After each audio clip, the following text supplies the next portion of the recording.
Bonjour Catherine, merci d'abord d'avoir accepté l'interview pour RDH.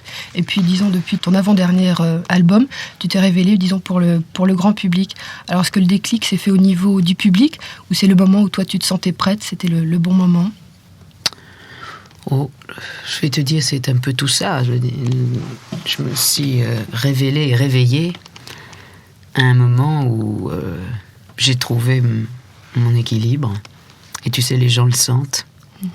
Donc finalement, c'est aussi le public qui t'aide à te trouver bien. C'est parce que les gens sont là et te donnent de l'amour que non seulement tu as envie de le recevoir, mais tu as envie d'en donner. Donc c'est un échange. L'échange se fait à un moment où je crois que tu trouves ton équilibre et que tu es bien dans ta peau. Alors si les gens te sentent bien, ils sont rassurés. Et non seulement tu les rassures, mais aussi tu les amuses, tu les distrais. Justement, ton dernier album est assez rock.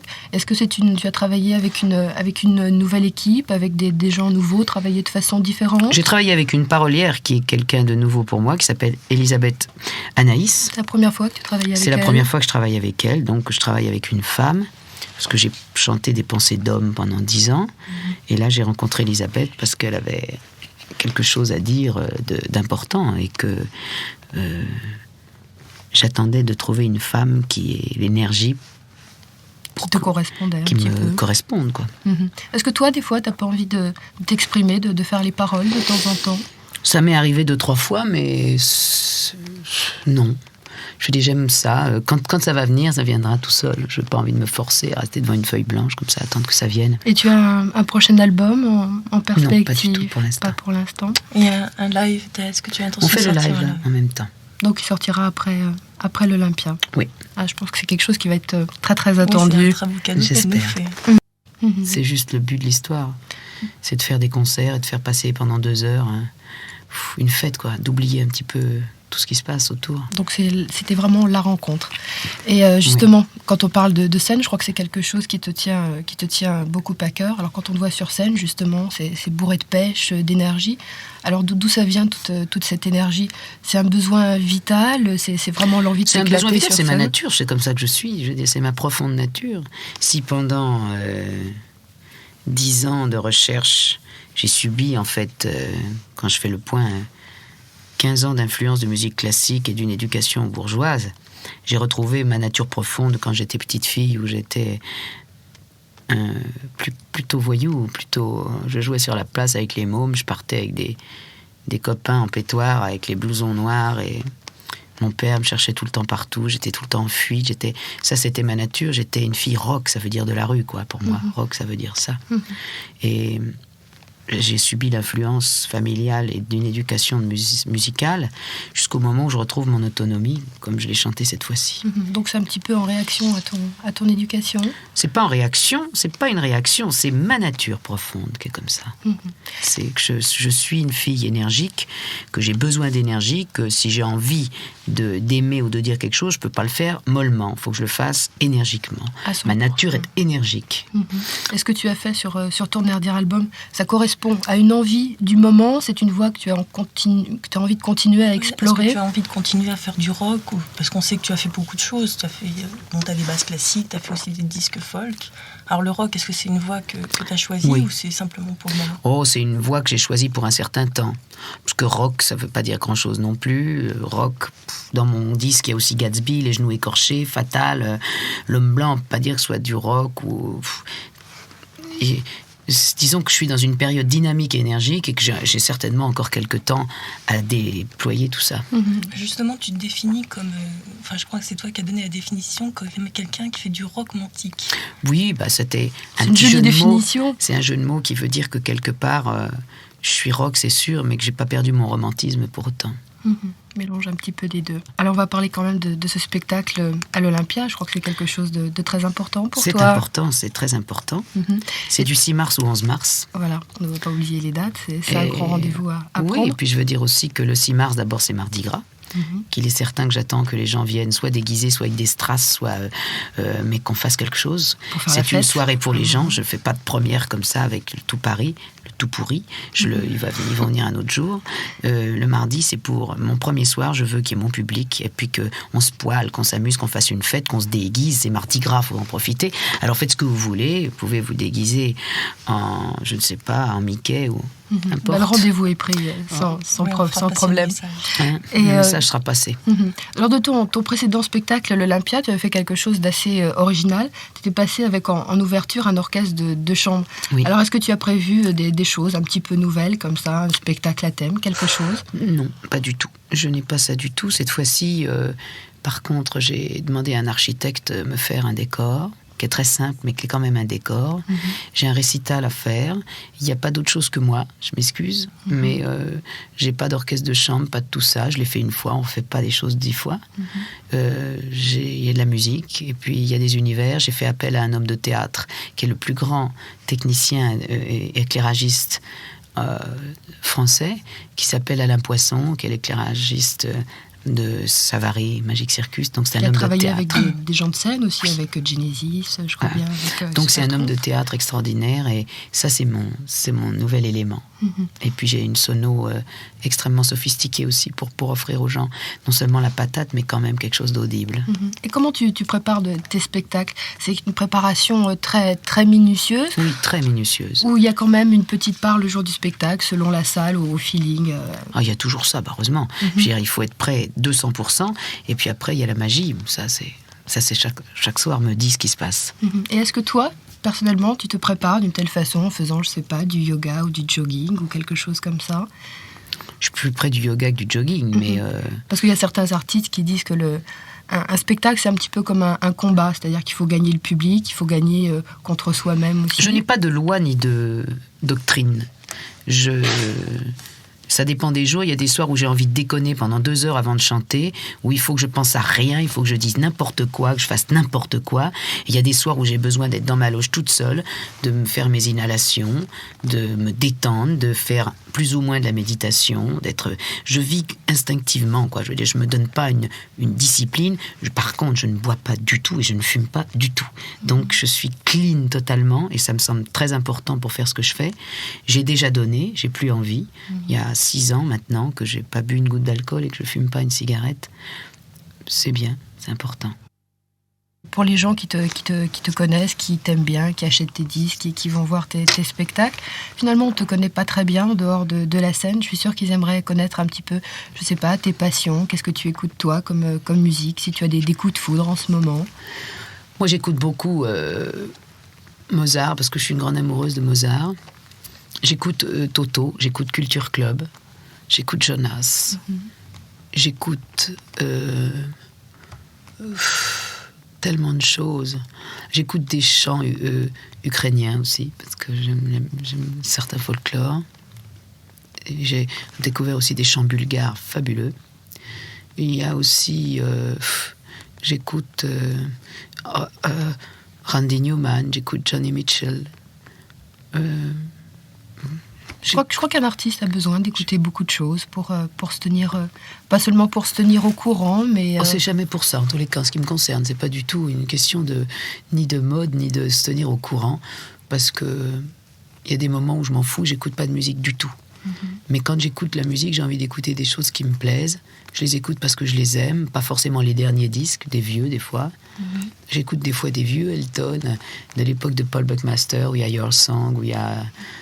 des chansons comme ça, 60 Years On. Et j'aime beaucoup cette époque, alors je réécoute des vieux plans, et puis je découvre des gens formidables. J'aime bien Angèle Mémone, c'est un groupe nouveau que j'aime beaucoup. J'aime bien Indochine, ça, il y a des trucs super. Je suis complètement disponible. Ceci dit, j'ai une vie tellement intense musicale que j'écoute relativement peu de musique chez moi. Je vis dans le calme, je suis assez calme chez moi. T'as pas l'impression ou envie, je sais pas, de te tenir au courant de ce qui se passe un petit peu dans le monde de la musique ? Il y a tellement de choses nouvelles à chaque fois. Oui, on parle de musique électronique, on parle aussi le Smurf, on en parle beaucoup, ça a une grande influence chez les gens. Je trouve ça bien, le Smurf, ça me plaît bien, les mômes dansent, c'est joli, c'est esthétique, c'est un peu plus chouette que de danser, de faire n'importe quoi sur un rythme disco. au moins il y a un mouvement du corps qui se rapproche étrangement du mime d'ailleurs, et c'est très passionnant. Je trouve que c'est excellent pour le corps. Les mômes essaient de c'est bien, je trouve que ça me fait penser à une technique finalement qu'utilise un grand du théâtre qui s'appelle Grotowski et qui a une école qui s'appelle le théâtre pauvre, où tout est basé sur la gestuelle et sur ce qu'on a à l'intérieur. Et c'est l'occasion aux enfants de se donner, de danser, de donner ce qu'ils ont un peu au fond d'eux et d'exulter pas mal de petits problèmes comme on peut en avoir, même de gros problèmes comme on peut avoir quand on est petit. Et c'est génial de pouvoir faire ça. Les mômes dansent, ils se font une propre chorégraphie, ils ont leur propre feeling et je trouve ça génial. Ça, je trouve ça très constructif, beaucoup plus que le Walkman. C'est vrai qu'au départ, en plus, le Smurf, c'est une musique qui vient des rues, puisque c'est... Complètement. C'est très rock. C'est très bien. C'est vraiment. quelque chose qui a un sens, comme tu dis, pour employer le mot que tu disais tout à l'heure, c'est quelque chose qui se veut de très clean, puisque aussi ne fument pas, ne boivent pas. Voilà, c'est très la très danse, sain. le plaisir de l'accord et de la musique. Honnêtement, ça me plaît beaucoup. La musique, c'est une passion qui occupe complètement ta vie, ou il y a d'autres choses qui t'intéressent? Moi, j'adore le cinéma, la vidéo. J'aime l'image. Je fonctionne avec l'image, avec mon temps. J'aime pas lire du tout. Les romans m'ennuient tous. Soit je tombe dans un excès de... Je lis des bouquins plutôt philosophiques, quoi. Ou de la bande dessinée. Mais l'entre-deux, pas vraiment. Ou je vais au ciné, ou alors je glande, je fais rien, j'attends que ça passe. Justement, en parlant de cinéma, de bande dessinée, pour ton dernier album, tu as fait un clip vidéo. Alors, ton avis, ça apporte... moi, je le trouve personnellement très très beau. Et est-ce que ton avis, ça apporte quelque chose, ça peut apporter quelque chose à une chanson, que de faire un clip par-dessus? Oui, parce qu'on vit une ère audiovisuelle, qu'on vit une période ça fait partie de l'évolution, et que c'est formidable, au contraire. Je trouve que ça amène la perfection, parce que non seulement il faut que le son soit bon, mais il faut que le personnage soit un comédien. Ça oblige les gens à avoir du talent, ça oblige les gens à être bien, à se dépasser un petit peu soi-même. Donc c'est formidable, parce que c'est... Tu as participé, un plus. Tu as participé complètement à la réalisation de... Pas assez, mais... Je le ferai plus la prochaine fois. Alors, 84, ça a l'air d'être une bonne année pour toi. Un album, un clip vidéo, un spectacle à l'Olympia. Alors, tu nous prépares d'autres choses encore? On dit que 84, ce sera l'année Lara. J'ai 50 concerts dans la France. Je pars aussi au Canada. J'ai des projets aux États-Unis. J'ai des projets en Allemagne, un peu partout. Alors on dit que on ne dit pas d'ailleurs, c'est vrai, tu es une excellente violoniste. Alors est-ce que tu connais le violon de Jean-Loup Majoung, puisqu'il a été fait spécialement, comment tu le trouves? Je le connais pas vraiment bien, je veux dire, moi je connais les miens parce qu'ils ont été faits spécialement aussi, donc je connais mes violons, mais celui de Majoung je le connais pas. Je sais qu'il a un bon violon. Est-ce que ça n'a pas été un handicap un petit peu pour toi? On t'a longtemps dit une chanteuse de qualité, mais des fois ça peut nuire un petit peu, les blasts classiques. C'est sûr. Disons que ça peut nuire. Ce qui peut nuire, c'est le poids de la culture. Parce que quelque part, ça vous donne une espèce d'auréole ou de aura qui n'est pas forcément bénéfique, qui fait peur, qui fait fuir. J'ai lu quelque part que tu avais mis 10 ans, je crois, à désapprendre à jouer du violon ça, quelque part. Pour le retrouver. Je l'ai dit, et c'est vrai que, disons en tous les cas, qu'au travers du rock, tu cherches ton équilibre et tu cherches ton autonomie, quoi. Et la musique, pour toi, c'est une façon d'être mieux dans la vie? Sûrement. C'est ma thérapie, la meilleure, ma thérapeutique, la meilleure. Et tu as l'impression d'être un petit peu privilégié, peut-être aussi, par rapport à certains, en faisant le métier qui te plaît complètement? Je l'ai choisi. Tu l'as choisi. J'ai choisi mon privilège. Mais c'est vrai qu'aujourd'hui, j'ai la chance d'en vivre, et j'ai la chance d'être comprise et d'être reçue. 5 sur 5 par rapport à ce que je dis, et c'est bien quand tu as travaillé 10 ans et puis que tu t'aperçois que tu t'es pas trompé, c'est plutôt rassurant. Quelles sont les choses qui paraissent le plus intéressantes dans ce métier? C'est la communication avec les gens, le besoin d'amour qui peut se... Je crois que c'est la communication. La communication, c'est forcément un échange d'amour, donc tout ça, c'est un tout. Et est-ce que c'est pas un peu difficile quand on est femme, quand on fait du rock? Est-ce qu'on est bien accepté dans ce milieu du showbiz, comme on dit? Je n'ai jamais ressenti quoi que ce soit qui m'écarte de ce monde parce que j'étais une femme. Jamais. Je ne sais même pas que je suis une femme, moi, j'en sais rien. J'ai pas voulu me dire je suis une femme ou Non, je ressens pas ça du tout. Je me sens un être, un individu, comme les gens qui m'attirent. Je me pose même pas la question de savoir ce qu'ils sont. C'est peut-être la meilleure façon d'être bien dans sa peau. Voilà. On s'en fout, je veux dire. Faut arrêter de se foutre dans des tiroirs. On passe notre vie à se mettre dans des tiroirs. T'es rock, t'es folk, t'es pop, t'es... Je sais pas, moi je suis tout ça à la fois.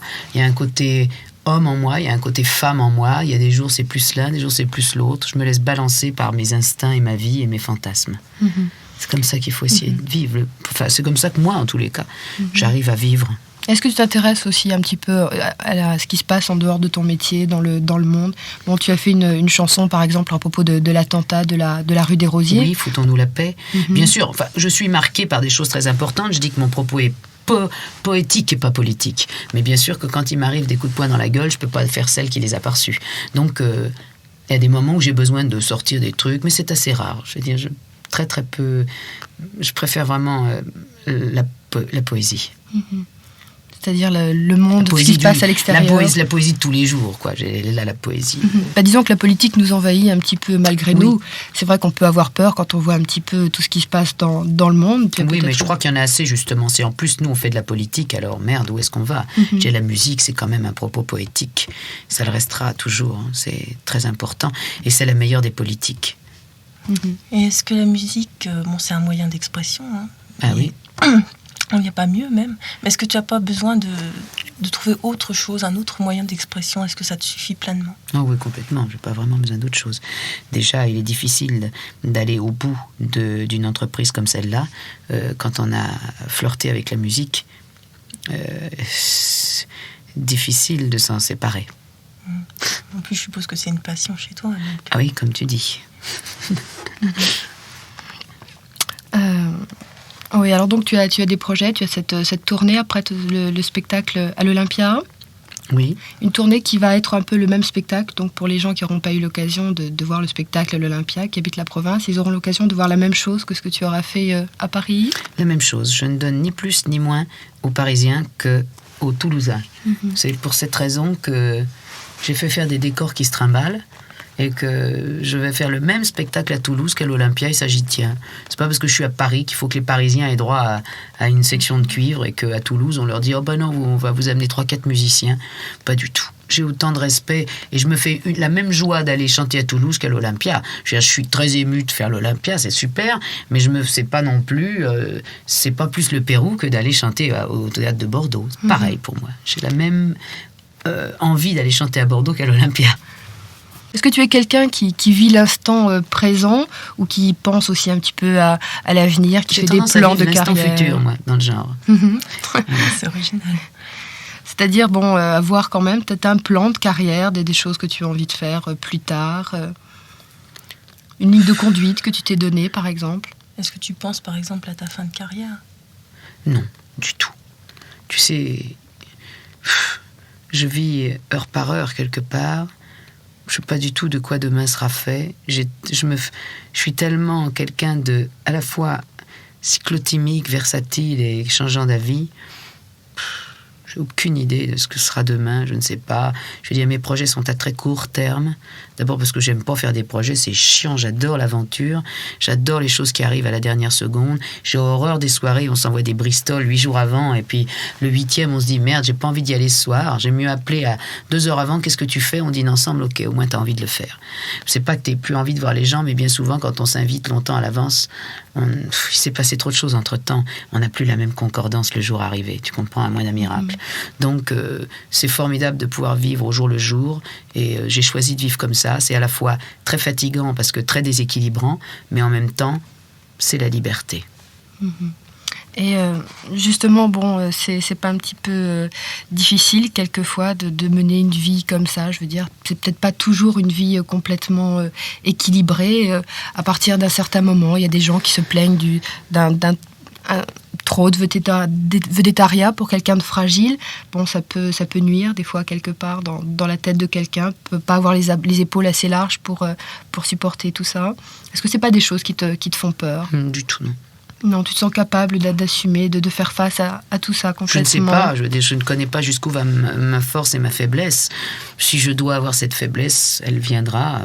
Pour l'instant, je veux même pas y penser, parce que si on commence à gamberger comme ça, là, on est foutu. Il n'y a plus qu'à se mettre une balle dans le crâne. Si je dois me poser la question de pourquoi est-ce que je suis sur scène, comment je fais, et pourquoi j'ai peur ou pourquoi j'ai pas peur, là, c'est affreux. Je veux dire, faut aller tête baissée. Moi, j'avance, parce que sinon, si je commence à gamberger, à me poser trop de questions, je sais pas. Je vois pas très bien la solution comme ça, en tous les cas. Et Est-ce que tu es une traqueuse quand tu vas monter sur scène? Non, je suis émotive. Très. C'est-à-dire que je ressens... Le trac me paralyse en aucun cas. Il m'a paralysé de nombreuses années. Puis un jour, j'ai réglé mon problème avec ça. Et puis aujourd'hui, ça me stimule. J'ai le cœur qui bat fort. Je suis très, très émue. C'est très fort, mais c'est un bonheur, quelque part. De toute façon, je crois que le public qui te vient te voir, c'est pas un public qui t'hostile, qui t'accueille les bras ouverts. Pas vraiment pour l'instant. Est-ce que tu es quelqu'un qui se connaît bien? Je sais pas. Par exemple, si on te demandait quelle est ta principale qualité, est-ce que tu serais capable de nous la dire? Je dirais que j'ai de l'humour et que, pour moi, quelque part, ça peut être une qualité. C'est que quand les choses vont pas, je les prends avec humour, quoi. Je pense à une qualité. Moi, je crois aussi que tu es quelqu'un qui se prend pas trop au sérieux et c'est très, très agréable. Ben ouais, heureusement. Ça vient peut-être de mon humour, sûrement du sens de la dérision, c'est important. Et ton plus gros défaut, alors? L'impatience. Vis-à-vis de ton métier, vis-à-vis de la vie, en général? Très impatiente. Il faut que tout aille vite, que tout se passe au moment où j'ai envie que ça se passe, pour que... C'est pas du caprice, c'est... J'ai pas le temps, quoi. Il faut avancer vite. Alors, je suppose qu'en ce moment, ce qui t'occupe l'esprit, c'est ce spectacle à l'Olympia qui arrive très bientôt. Oui. Ça te prend sans arrêt? Non, pas du tout. J'y pense pas du tout. Je suis pas du tout obsédée par ça. Je suis en train de gamberger ce que je vais faire de tout à l'heure. Je ne sais pas. J'ai des projets. Non, je gamberge pas du tout comme ça. L'Olympia, j'y pense pas. J'attends que ça vienne. Sinon, alors, carrément... Ouais, d'accord. Ok, Catherine, merci. On va te remercier d'avoir accordé cette interview pour RDH. Et puis comme il y a beaucoup de gens qui écoutent notre émission, qui apprécient beaucoup ta musique, je crois que ça leur fera très très plaisir. J'espère aussi. Merci, puis rendez-vous à l'Olympia très bientôt. À tout de suite.